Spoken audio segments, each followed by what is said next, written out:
Hello friends, welcome to my YouTube channel तर्क शक्ति में आपका स्वागत है। तो कैसे हैं आप सब? आई होप आप सब बहुत अच्छे होंगे और अच्छे से पढ़ाई कर रहे होंगे। तो फ्रेंड्स, हम स्टार्ट करते हैं आज का अपना टॉपिक इनइक्वालिटी यानी कि असमानता। फ्रेंड्स, इस वीडियो को ज़्यादा से ज़्यादा शेयर करें। अगर आपने सब्सक्राइब नहीं किया है तो इस चैनल को जाके सब्सक्राइब करें। तो आइए इसी के साथ स्टार्ट करते हैं हम अपना आज का टॉपिक इनइक्वालिटी, असमानता। Inequality chapter UP constable, UP के हर एक एग्ज़ाम जिसमें भी रीजनिंग पूछी जाती है सबके लिए मोस्ट इम्पोर्टेंट चैप्टर है, जिसमें कि 3 से 4 मार्क्स का इसमें से आता ही आता है। 3 से 4, कभी कभी 3 से 4 क्वेश्चन भी देखने को मिलते हैं जिस भी एग्ज़ाम में यूपी के रीजनिंग आती हो। बैंकिंग में भी इसके 2 से 3 क्वेश्चन आते हैं। एसएससी ऐसा कुछ नहीं है कि एसएससी में नहीं आता है, लेकिन एसएससी में कभी भी क्वेश्चन पूछ लेता है इससे, इस टॉपिक से। तो आइए पढ़ते हैं, हम अपना चैप्टर स्टार्ट करते हैं। इनइक्वालिटी। इनइक्वालिटी का मतलब है असमानता। असमानता कैसे पहचानते हैं हम? इस टॉपिक में हमारे 5 सिंबल्स होते हैं। जो हमारे मेन जो सिंबल्स होते हैं वो 5 होते हैं। जैसे कि ये सिंबल होता है ग्रेटर देन, ये वाला सिंबल होता है ग्रेटर देन और इक्वल टू, ये वाला सिंबल होता है equal to,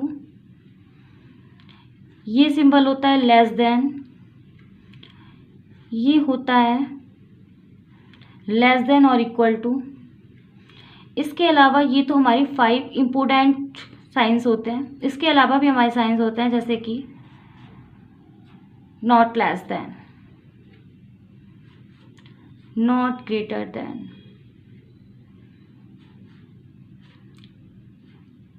no greater than, not equal to, nor less than, nor equal to. तो इस तरह के साइंस हमारे इसमें पूछे जाते हैं। तो आइए सबसे पहले हम स्टार्ट करते हैं अपने स्टार्टिंग के साइंस के बारे में। तो हमारे साइंस क्या क्या कहते हैं? तो ये और साइन होता है हमारा greater than. Greater than means होता है बड़ा। जैसे हम यहाँ पे हमने इसको एग्जांपल में बताया भी है, ए बी से बड़ा है। जिसके साइड मुंह खुला हुआ होता है, जिस भी के साइड मुंह खुला हुआ हो वो बड़ा है, और जिसके साइड मुंह बंद हो वो छोटा है। क्योंकि बोलने का अधिकार बड़ों को है, छोटों को सुनने का है, तो इसलिए उसका मुंह बंद है। सेकंड सिंबल है हमारा ये ग्रेटर देन और इक्वल टू, यानी कि बड़ा या बराबर। बड़ा या बराबर, बड़ा और बराबर नहीं, बड़ा या बराबर दोनों ही हो सकते हैं। उसका सिंबल्स है ए बी से बड़ा है या बराबर है। तो हमें क्या है, ए बड़ा तो है, उसके पास बोलने का अधिकार है, बी को सुनने का है, लेकिन उसके पास एक पायदान भी है। पायदान मतलब पैर साफ करके वो बी के पास पहुंच सकता है। हम इसको इस ट्रिक के माध्यम से याद कर सकते हैं कि ये किस प्रकार से होते हैं। थर्ड सिंबल है हमारा equal to. Equal to means होता है बराबर। बराबर ए बी के बराबर है, ना से छोटा है ना बड़ा है। बोलने का दोनों के साइड मुंह खुले हुए हैं, तो इसका बोलने का अधिकार इसको भी है, बोलने का अधिकार इसको भी है। फोर्थ सिंबल है हमारा less than. Less than means होता है छोटा। ठीक है, तो हमने देखा यहाँ पे बी की साइड मुंह खुला हुआ है, ए की साइड बंद है, यानी कि यहाँ पे बी को बोलने का अधिकार है, ए को चुप रहने का है। ठीक है, इसके बाद लेस देन और इक्वल टू। लेस देन और इक्वल टू मीन्स ये छोटा है या बराबर है, या तो छोटा है या बराबर है। तो बी की साइड मुंह खुला हुआ है, यानी कि बी का मुंह बी बोल सकता है, ए केवल सुन सकता है, इसलिए ए का मुंह बंद है। लेकिन इसमें क्या है, इक्वल टू का साइन भी है, तो बी अपने पैर पहुंच के या ए अपने पैर पहुंच के बी के पास जाके अपनी बात को रख सकता है। ठीक है, तो हम इसे इस ट्रिक से पहचान लेते हैं और इनसे याद कर लेते हैं कि कहाँ पे क्या आने वाला है। और इसकी दूसरी ट्रिक भी बताते हैं। दूसरी ट्रिक ये होती है, जैसे कि हम जानते हैं घर में सबसे बड़े कौन होते हैं? घर में सबसे बड़े हमारे दादाजी होते हैं, तो सबसे पहले उनकी चलती है, उसके बाद मम्मी एंड पापा, ये पापा समझ लो, ये मम्मी है, उसके बाद बेटे। जहाँ पे भी हमारा ये 2 सिंबल्स आए हैं तो वहाँ पे किसकी बात ज़्यादा मानी जाएगी? दादाजी की। तो वहाँ पे हमें इससे टिक करना है। जहाँ पे हमारे ये दो साइन आ जाएं, मम्मी पापा और बेटे की, तो वहाँ पे किसकी चलेगी, मम्मी पापा की। तो वहाँ पे हमारा यह इस हम इसे टिक करेंगे। और अगर हमारा ये दो सिंबल्स आ जाएं तो इन दोनों में से किसकी चलेगी, तो दादाजी की ही चलेगी। यानी कि बेटे की तो कभी चलती ही नहीं है, जब उसकी पीढ़ी आती है तब चलती है। तो हम इस वाली ट्रिक से भी इसको पहचान सकते हैं। सिर्फ और सिर्फ ये ट्रिक है और कुछ भी नहीं है। ठीक है, कि हम इसको कैसे याद रखें, कैसे पहचानें। तो हम इसमें आपको दो ट्रिक मैंने समझा दिया है, क्योंकि मेथड तो इसका कुछ लगा ही नहीं सकते। मेथड लगाएंगे तो हम खुद ही कंफ्यूज हो जाएंगे। तो इसलिए हम इसको ट्रिक से आसान तरीके से बना के इनको पहचान के, बहुत ये विदिन 2 से 3 सेकेंड्स लेता है इस टाइप्स के क्वेश्चंस, इससे ज़्यादा बिल्कुल भी नहीं। और रीजनिंग तो वैसे भी हमारा बहुत कम टाइम लेने वाला सब्जेक्ट होता है। अगर हम उसको कंटिन्यूस की प्रैक्टिस करते हैं तो रीजनिंग हमारा बहुत कम टाइम लेता है। तो इसलिए रीजनिंग को हल्के में ना लें, उसकी कंटिन्यू प्रैक्टिस करते रहें। इसी के साथ हम आगे और चीज़ें समझते हैं कि इस टॉपिक को हम और इजी कैसे बनाएं। तो आइए, तो टॉपिक है हमारा इनइक्वालिटी। इनइक्वालिटी में किस टाइप के क्वेश्चंस आते हैं इसमें, देखिए जैसे कि मैंने आपको बताया है इस टाइप के क्वेश्चन आते हैं, जैसे कि आप देख भी पा रहे होंगे। इसमें हमारी 5 कंक्लूजन्स दे दिए जाते हैं। ठीक है, कि 5 लाइंस हैं, आप इसमें से कौन सा आंसर करेंगे या इसको कैसे पहचानेंगे या इसका कौन सा आंसर ठीक है। हमें एक स्टेटमेंट दी होती है, उसके बाद एक कंक्लूजन दिया होता है। हम उस कंक्लूजन को, उस निष्कर्ष को उस स्टेटमेंट में से देख के अपने आंसर को पता लगाते हैं कि हमारा क्या आंसर हो सकता है या क्या आंसर इसका है। जैसे कि statement first, if only conclusion first follow. यदि हमारा सिर्फ और सिर्फ फर्स्ट फॉलो होता है तो हम इसको टिक करेंगे, इसका मतलब ए लिखेंगे। If only conclusion second follow, अगर कोई भी सेकंड को फॉलो करता है, मानो कि ये स्टेटमेंट है, इसका आंसर हमारा केवल सेकंड फॉलो करता है, तो हम बी टिक करेंगे। इफ आइदर कंक्लूजन 1 और सेकंड फॉलो, अगर 1 या सेकंड में से कोई एक फॉलो करता है, या तो एक या तो फर्स्ट या सेकंड, तो उस कंडीशन में हम अपनी 3 को टिक करेंगे। Fourth condition, if either conclusion 1 nor second follows. यदि हमारा ये कहता है यदि ना तो 1 ना सेकंड, मतलब दोनों में से कोई भी फॉलो नहीं होता, तो उस कंडीशन में हम डी को टिक करते हैं। उस कंडीशन में हम डी को टिक करते हैं कि ना तो हमारा ये सही है ना ये सही है, तो उस कंडीशन में हम डी को टिक करते हैं। Statement 5, if both conclusions first and second follow. ठीक है, इसका मतलब है यदि फर्स्ट और सेकंड दोनों फॉलो होती हैं, मतलब ये भी फॉलो हो रही है ये भी फॉलो हो रही है, तो उस कंडीशन में हम ई को टिक कर देते हैं। तो इस टाइप के क्वेश्चंस हमसे पूछे जाते हैं कुछ एग्जाम्स में। तो ये बिल्कुल भी हार्ड चैप्टर नहीं है, अगर आप इसको एक बार ध्यान से पढ़ लें तो बहुत ज़्यादा इजी चैप्टर है। इसके बराबर इजी चैप्टर कोई भी नहीं है पूरी रीजनिंग में। ठीक है, वैसे रीजनिंग बहुत इजी सब्जेक्ट है अगर आप उसे ध्यान से पढ़ते हैं। ठीक है, तो आइए हम आपको क्वेश्चन के थ्रू आपको समझाते हैं इनइक्वालिटी चैप्टर को। तो आइए सीखते हैं। क्वेश्चन नंबर फर्स्ट में हमारा स्टेटमेंट दिया है, मतलब एक कथन दिया हुआ है, फिर उसके निष्कर्ष दिए हुए हैं कि इसमें फॉलो होंगे या नहीं, इस बात का हमें पता लगाना है। तो आइए सबसे पहले हम मालूम करते हैं कि इसे कैसे करते हैं। जैसे कि हमारी ये पूरी स्टेटमेंट दी है, एक ही साइड मुंह खुला हुआ है, यानी कि ये बोल सकता है, बीच को चुप ही रहना है, ये इससे बड़ा है। और जिसकी साइड मुंह खुला होता है वो बी तक, वो अपने नेक्स्ट स्टेप तक पहुंच सकता है, लेकिन बी नहीं पहुंच सकता, वो तो अपनी जगह ही रहना है, उसके सामने तो रास्ता बंद है सारे, वो तो अगले जा ही नहीं सकता कहीं भी। लेकिन दूसरी तरफ उसका रास्ता खुला हुआ है, उसी के पास पहुंच सकता है, उसी के बराबर है। फिर डी के पास भी पहुंच सकता है, और वो डी से बड़ा भी है और डी के बराबर भी है। फिर डी कहीं नहीं जा सकता, डी की तरफ से रास्ते बंद कर दिए हर तरफ से। ई भी कहीं नहीं जा सकता, लेकिन ई डी के पास आ सकता है, लेकिन डी से आगे कहीं नहीं जा सकता क्योंकि उसकी तरफ रास्ते बंद हैं। लेकिन पायदान पड़ा हुआ है, लेकिन पायदान का फिर कोई फायदा नहीं है, क्योंकि यहाँ तो हमारे दादाजी हैं, दादाजी की चलने वाली है, फिर मम्मी पापा कुछ नहीं करने वाले। इसी प्रकार से हम इस चैप्टर को समझते हैं। ठीक है, तो आइए, जैसे एफ है, एफ ई के पास जा सकता है, फिर ई से डी के पास भी जा सकता है, लेकिन डी से आगे कहीं नहीं जा सकता, उसे डी पे ही फुल स्टॉप लगाना है। ठीक है, और सिर्फ, और चलो मैं आपके आगे बताऊंगी नेक्स्ट स्टेप को, आप पहले इन्हें सीखते हैं। जैसे कंक्लूजन फर्स्ट, कंक्लूजन यानी कि निष्कर्ष। ठीक है, फर्स्ट एफ और ए के बीच में रिलेशन दिया हुआ है, लेकिन क्या रिलेशन है? एफ की साइड मुंह खुला हुआ है, ए की साइड बंद है, यानी कि एफ बड़ा है, ए छोटा है। एफ के पास रास्ते हैं जाने के, खुला हुआ है रास्ता एफ की तरफ, लेकिन ए की साइड बंद है। तो एफ को हम इसे किस प्रकार से चेक करते हैं, तो उसे सीखें। एफ को ए के पास जाना है, तो एफ कैसे जा सकता है? हम स्टेटमेंट से चेक करते हैं। एफ ई के पास तक पहुंच गया, क्योंकि एफ की साइड रास्ता खुला हुआ है। ई डी के पास तक पहुंच गया। ठीक है, ई डी के पास तक पहुंच गया, लेकिन डी इससे आगे कहीं जा ही नहीं सकता, और ई तो हमारा बहुत आगे जाके है, लेकिन यहाँ तो डी के पास रास्ता ही बंद हो गया। अगर डी के पास रास्ता होता तो वो जाता, अब डी के पास तो रास्ता बंद है, पायदान है, लेकिन पायदान पे भी चढ़ के नहीं जा सकता, फिर भी रास्ता बंद है। ठीक है, तो इस कंडीशन में हमारा क्या होता है? स्टेटमेंट फर्स्ट हमारी कैंसिल हो जाती है।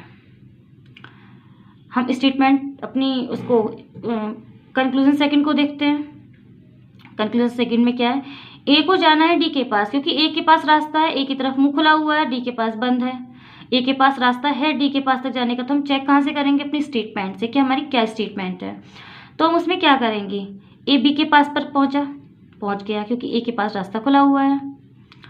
बी सी के पास तक पहुंच गया, क्योंकि वो तो पोता है, वो तो उसे का तो बोलने का अधिकार है ही नहीं। जैसे कि मैंने आपको बताया कि ये हमारे दादाजी हैं, घर में सबसे पहले इनकी चलती है। ये ना हो तो फिर मम्मी पापा की चलती है, मम्मी पापा भी ना हो तब जाके बेटे की चलती है। अगर ये दो हैं तो फिर बेटे की कुछ नहीं चलती, इसे तो हमेशा चुप ही रहना है, इसे तो चुप ही रहना है, हर कंडीशन में सब बातों को मानना है। इस पे कोई हावी हो जाए, ये किसी पे हावी हो जाए, कुछ भी हो सकता है, इसकी कोई वैल्यू नहीं है। ठीक है, लेकिन क्या है, यहाँ पे हमारे दादाजी तो है, दादाजी तो है नहीं, तो मम्मी पापा की चलनी है, तो यहाँ तक भी पहुँच गया। इट्स मीन्स ए कुल मिला के डी के पास तक पहुँच गया, चाहे किसी भी कंडीशन में पहुँचा हो, ए हमारा डी के पास तक पहुँच गया, तो ये हमारा सही है। तो इस कंडीशन में हम अपनी कंक्लूजन्स चेक करते हैं, अपनी स्टेटमेंट को चेक करते हैं। तो हमने देखा कि फर्स्ट तो फॉलो हो नहीं रहा है, तो ये तो गलत हो जाएगा। If only conclusion second follow, यदि केवल सेकंड फॉलो करता है, तो इसका आंसर होगा हमारा बी। क्यों? फर्स्ट फॉलो नहीं हो रहा है, सेकंड हमारा फॉलो हो रहा है, इसका करेक्ट आंसर बी। इस प्रकार से इस 5 स्टेटमेंट से ही हम अपने सारे क्वेश्चंस को A B C D E से टिक कर लेते हैं। ठीक है, तो आइए आगे चलते हैं नेक्स्ट क्वेश्चन की ओर। Question number second. Question number second में हमें स्टेटमेंट दिया है, कथन दिया है, फिर इसके 2 कंक्लूजन्स दिए हैं, उसको चेक करके हम अपना टिक करना है। तो जैसे कि मैंने आपको बताया है कि कंक्लूजन को हम किस प्रकार से चेक करते हैं, तो सबसे पहले हम अपना कंक्लूजन को चेक करते हैं कि कहाँ पे किसको जाना है। तो इस वाली कंडीशन में हमारा क्यू को पी के पास तक जाना है, क्योंकि क्यू के पास रास्ता है और पी का रास्ता बंद है। हम अपने स्टेटमेंट से इसको चेक करते हैं। तो क्यू पी के पास तक जा सकता है, यस, बिल्कुल आराम से जा सकता है, इसमें तो कुछ चेक करना ही नहीं है, बिल्कुल आराम से जा सकता है। तो हमारी ये वाला फर्स्ट फॉलो हो रहा है। अब आते हैं हम सेकंड पर। पी को जाना है एक्स के पास, एक्स की तरफ से रास्ता बंद है, लेकिन पी की तरफ से खुला हुआ है। अपनी स्टेटमेंट से चेक करते हैं कि पी को एक्स के पास जाना है, लेकिन पी के पास तो यहीं पर ही हमारे रास्ते बंद हो गए, पी तो कहीं जा ही नहीं सकता। पी के तो कहीं जाने की जरूरत ही नहीं है, उसके पास तो रास्ता ही नहीं है, तो वो कहीं जाएगा क्यों? नहीं जा सकता। तो उस कंडीशन में हमारा सेकंड गलत हो गया। तो इस कंडीशन में हम किसको टिक करेंगे? इस कंडीशन में हम चेक करेंगे इफ ओनली कंक्लूजन वस फर्स्ट फॉलो। इसमें सिर्फ और सिर्फ कथन फर्स्ट हमारा अनुसरण करता है, तो इस कंडीशन में इसका आंसर हमारा ए होगा। A B C D E मैंने आपको 4 स्टेटमेंट बताई थी। If only conclusion first follow, if only conclusion second follow, if either conclusion first और second follows, if neither conclusion first nor second follow, if both conclusion first and second follow. इस प्रकार से मैंने आपको 5 conditions बताई थी, तो उन्हें आप कहीं अपने नोट करके रख लें। तो उसी से हम अपने क्वेश्चंस को टिक करना है, ABCDEF 5 स्टेटमेंट्स में से कौन सा हमारा सही होने वाला है, तो उसी को अपना आंसर करेंगे। यहाँ मैंने आपको ऑप्शंस नहीं दिए हैं, लेकिन इसमें इस टाइप के क्वेश्चंस में हमारे ऑप्शंस भी आते हैं। ये मैंने आपको नॉर्मली समझाने के लिए आपको इस प्रकार से बताया है, वरना इसमें आपको ऑप्शंस भी दिए जाएंगे और आपसे ऑप्शंस भी पूछे जाएंगे कि ABCDE में से कौन सा ठीक है। ठीक है, तो नेक्स्ट क्वेश्चन सीखते हैं हम अपना। स्टेटमेंट दिया है हमारा, उसकी भी 2 कंक्लूजन्स दिए हैं, तो हम अपने कंक्लूजन्स को चेक करते हैं। बी ई के पास तक कैसे जाएगा, चेक कीजिए। बी को ई के पास तक पहुंचाना है, बी सी तक पहुंच गया क्योंकि बी के पास रास्ता है, सी डी के पास तक पहुंच गया, ये तो बेटा है, बेटे की तो चलती ही नहीं है, फिर तो कोई भी हावी हो सकता है, वो भी किसी पे हावी हो सकता है। ठीक है, लेकिन डी के पास से तो हमारे रास्ते ही बंद हो गए। जब हमारे रास्ते बंद हो गए तो हम तो कुछ कर ही नहीं सकते इसका। अब नहीं कर सकते तो हम क्या करेंगे, छोड़ो, ये तो हमारा गलत हो गया। कंक्लूजन सेकंड, पी को जाना है सी के पास। याद रखें, जिसकी तरफ मुंह खुला हो केवल उसी के पास रास्ता है, वो ही जा सकता है बंद मुंह वाले के पास। बंद मुंह वाला तो उस पर कुछ कह ही नहीं सकता, उसे तो चुप बैठा होता है वो तो मुंह बंद करके। पी को जाना है सी के पास, तो पी सी के पास कैसे पहुंचेगा। पी पहुंचा ई पर, पी के पास रास्ता खुला हुआ है, पहुंच गया इजीली ई पर। ई पहुंच गया डी पर, डी के पास भी रास्ता खुला हुआ है, पहुंच गया आसानी से। अब डी सी के पास आसानी से पहुंच गया, बेटा है, इसकी तो कुछ चलनी ही नहीं है ना, तो उसके पास भी आसानी से पहुंच गया। तो पी हमारा सी के पास तक पहुंच सकता है। तो इस कंडीशन में हमारा सेकंड कंक्लूजन बिल्कुल करेक्ट है। तो इसका हमारा ऑप्शन आंसर क्या होगा, if only conclusion second follow. केवल 2 अनुसरण, केवल बी ऑप्शन अनुसरण करता है, तो उसका करेक्ट आंसर हो गया हमारा बी। आइए और क्वेश्चन सीखते हैं, लेकिन आपको सीख कर जाना है। अगर आपको नहीं समझ में आए तो इस वीडियो को बार बार रिपीट करके देखें, लेकिन जब तक समझ ना आए, चैप्टर का जो बेस होता है, अगर हम बेस समझ लें तो आगे की चीज़ें हमें बहुत अच्छे से समझ में आ जाती हैं। हमें उन पे ज़्यादा ध्यान देने की ज़रूरत नहीं पड़ती, फिर हम उसे प्रैक्टिस से ही बहुत अच्छा बना सकते हैं, बहुत अपना टॉपिक को स्ट्रॉन्ग कर सकते हैं। लेकिन हमें उसके बेसिक्स बहुत अच्छे से सीखने होते हैं। अगर बेसिक्स ही अच्छे से नहीं सीखोगे तो कुछ होना ही नहीं है ना फिर तो, क्योंकि नींव अच्छी होनी चाहिए, ऊपर कितनी भी मंजिल बन जाए चाहे, लेकिन नींव ही अच्छी नहीं होगी तो बिल्डिंग कभी भी गिर सकती है। इसलिए अच्छे से देखें, बेसिक को अच्छे से सीखें। चलते हैं नेक्स्ट क्वेश्चन की ओर। Question number 4। अब हमने चेक किया कि क्वेश्चन नंबर 4 हमारा W को जाना है X के पास, तो W Y तक पहुंच गया, आसानी से पहुंच गया, Y X भी आसानी तक पहुंच जाएगा। तो इस कंडीशन में हमारा ये गलत हो गया, वो सही हो गया। Y X के इक्वल है, जी बिल्कुल इक्वल है, या तो ये इससे बड़ा है या इसके इक्वल है, ये इसके बराबर है।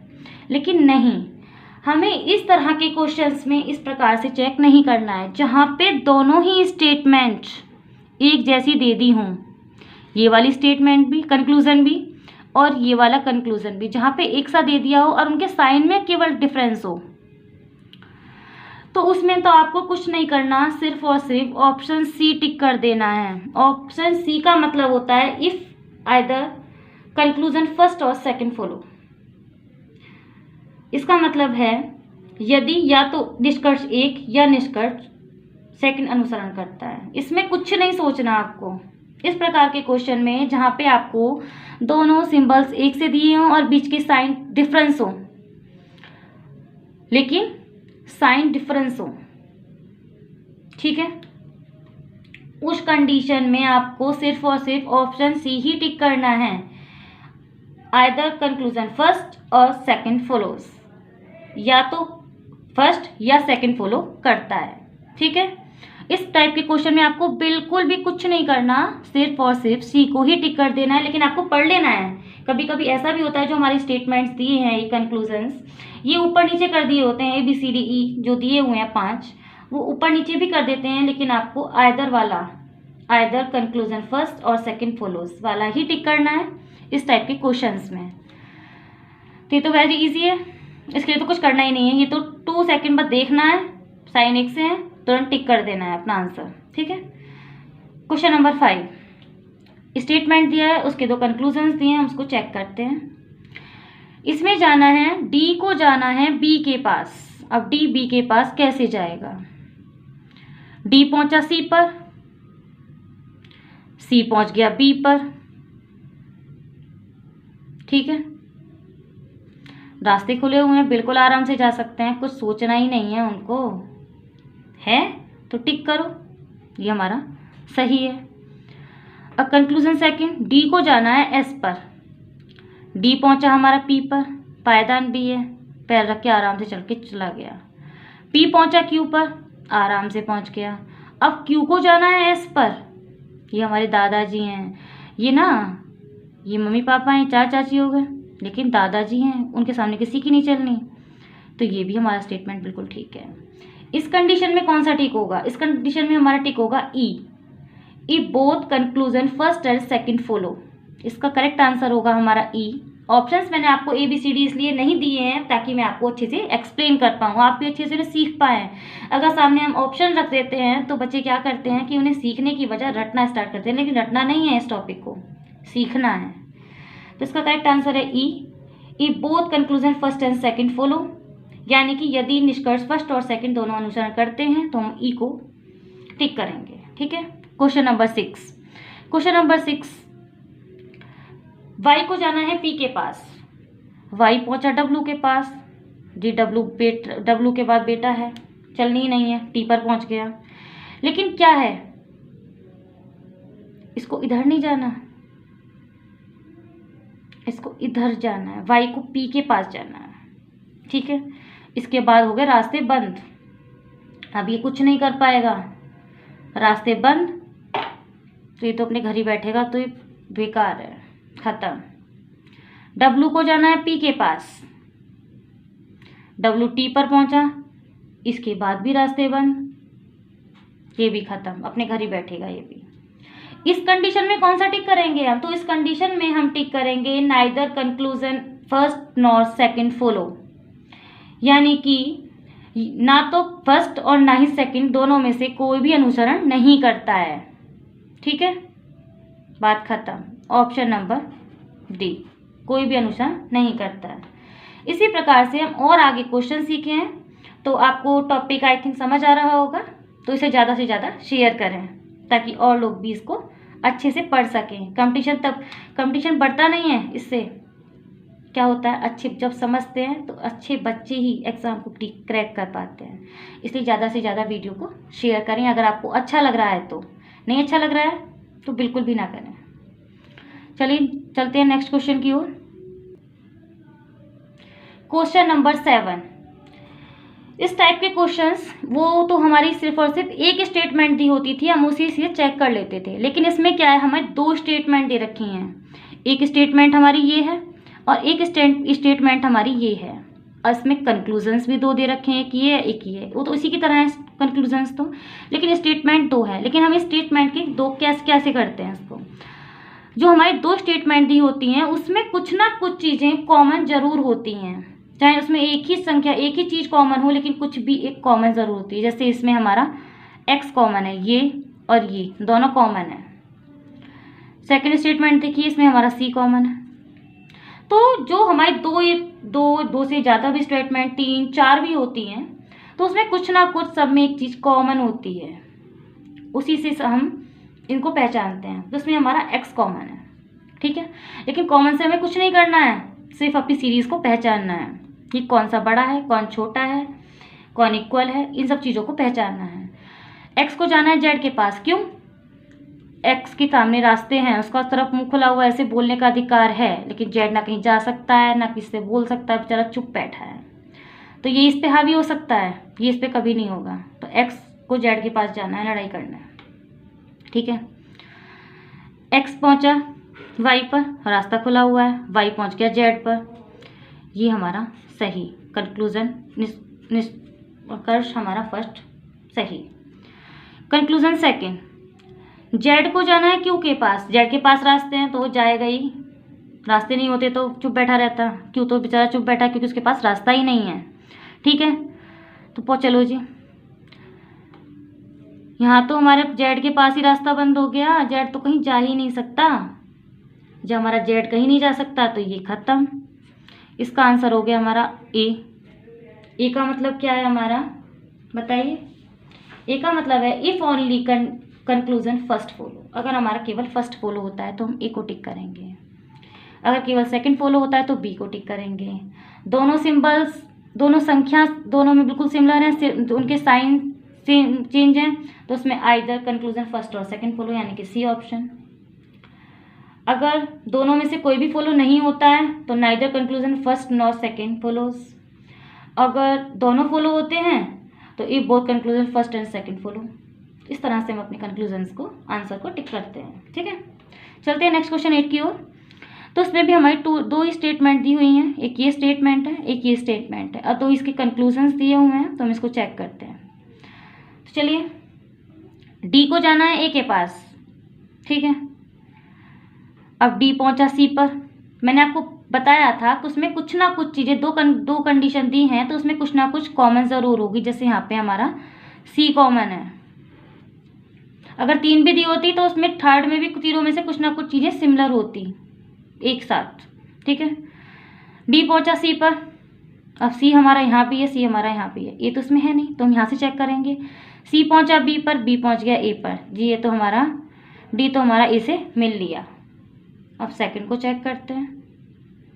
सेकंड को किस प्रकार से चेक करेंगे हम, उसका पता लगाएं। ठीक है, ए को जाना है डी के पास। ए के पास तो रास्ता यहीं से बंद है, तो आगे तो जा ही नहीं सकता, तो आगे तो उसकी बात ही छोड़ दो, इसलिए ये हमारा खत्म। तो इसमें हमारा करेक्ट होगा ए। ये क्या कहता है हमारा, if only conclusion first follow, तो इसमें ऑप्शन ए फर्स्ट। ठीक है, ये जो मैं आपको A B C D E बता रही हूँ, ये मैंने आपको वीडियो के स्टार्ट में बता दिया था। 5 कंडीशंस होती हैं इस टाइप के को, जो हमारे जहाँ पे क्वेश्चन दिए होते हैं उसमें हमारी 5 कंडीशन दी होती हैं, उसी से हम अपना आंसर को टिक करते हैं। अगर आपने स्टार्ट से वीडियो नहीं देखी तो स्टार्ट से वीडियो को देखें। ठीक है, क्वेश्चन नंबर 9। क्वेश्चन नंबर 9 में भी हमारी 2 ही स्टेटमेंट है। ठीक है, लेकिन इसमें भी हमारा कुछ ना कुछ कॉमन ज़रूर होगा। क्या कॉमन है हमारा, इसमें हमारा जे कॉमन है।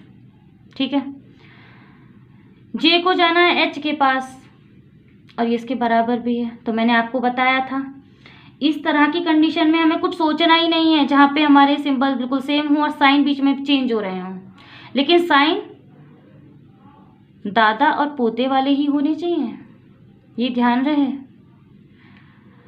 क्योंकि दादा पोते की बहुत पस्ती है।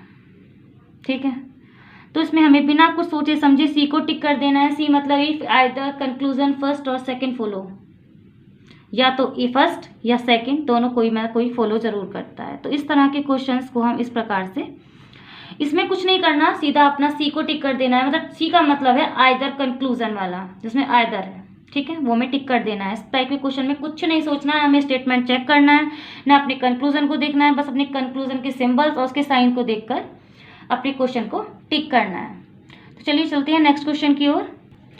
Question number 10। क्वेश्चन नंबर 10 हमारा क्या कहता है, तो देखो क्वेश्चन नंबर 10 में पी को जाना है ए के पास। अब कैसे पहुंचे, इसमें भी देखो हमारा 2 कंडीशन दी हैं, 2 स्टेटमेंट है, तो इसमें देखो हमारा आर कॉमन है।